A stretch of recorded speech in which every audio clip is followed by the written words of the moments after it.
Hi, my name is Dr. Omon Imohi. I am an NHS GP and the founder of Black Women in Health Network UK. There has been growing concerns about the disproportionate impact of coronavirus in the Black and ethnic minority groups. The causes, as we know, are multifactorial. However, most people of the Black and ethnic minority community are not aware of how to protect themselves.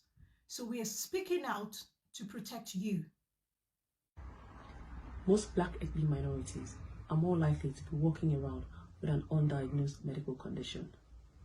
When you turn 40, it is important to contact your GP for your NHS check. Now, this check will include your blood pressure, or weight and height. The blood tests will include a cholesterol level, diabetes level, and even a kidney function level. And all this will be put together to determine the risk of you having a heart attack or a stroke in the future. If any of these risk factors are identified, you will be commenced on treatment immediately to reduce the overall risk. We have to change our health-seeking behaviors. We need to be more health conscious and to make sure to get regular checkups starting now. It is important that we maintain a healthy physical and mental well-being at all times by being physically active every day and exercising regularly at least 2 to 3 times a week. Speak to your doctor or a therapist if you have symptoms of low mood or any other mental health symptoms, as any one of us could be affected. See your doctor if you have any new or any unusual symptoms in your body. Please do not treat or self-medicate yourself, as that could be dangerous. It is imperative that your employer takes reasonable and prudent steps to protect your health, especially as a frontline worker. Your employer needs to be carrying out a risk assessment on you as appropriate, including if you're working from home. This also includes pregnant healthcare workers. Think safety at all times. Your employer needs to be identifying likely hazards and available control measures to keep you healthy and safe. Think safety. Use your personal protective equipment as appropriate. Stay safe. Taking responsibility for your health. Owning simple things like a blood pressure measuring device.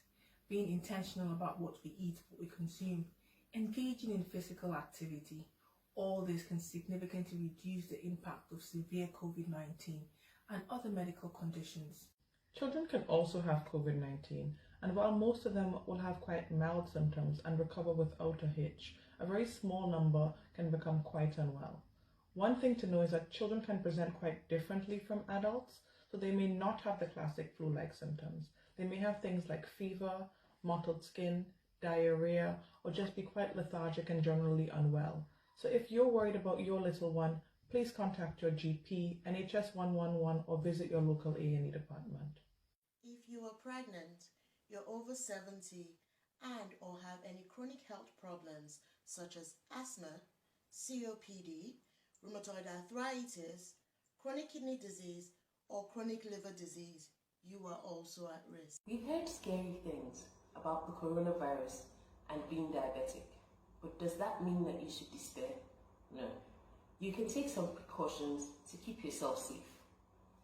Take your medications regularly and make sure that you have a good supply to last you a long time if you have to self-quarantine at home.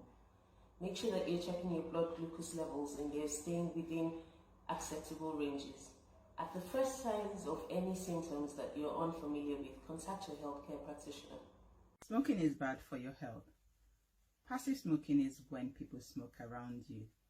When you smoke, you put your own health and the health of those who you smoke around at increased risk of certain conditions such as stroke, heart attack, different types of cancers, especially lung cancer.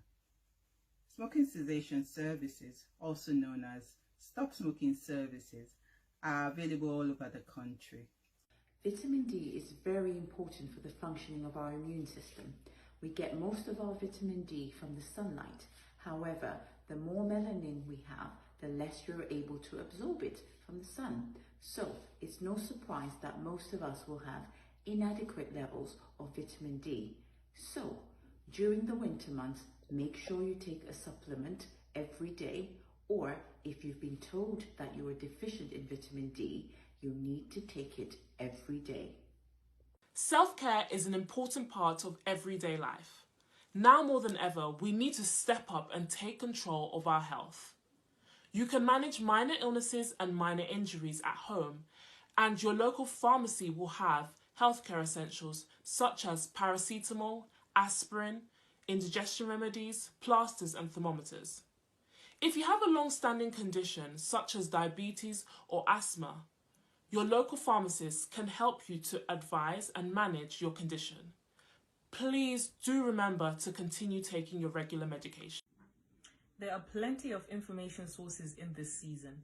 Be careful of information obtained via social media platforms because it can be unfounded and sometimes biased towards certain opinions. Only obtain information from reliable sources such as the NHS 111 and Public Health England. This is indeed a very tough time for every one of us, and we value the sense of the community. The government is doing their best to completely ease the lockdown. Do your part. Remember, this is a collective responsibility. Update yourself regularly on NHS website and on public health guidelines on information about isolation, shielding, and social distancing.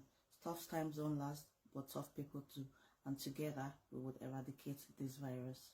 Stay safe. Thank you.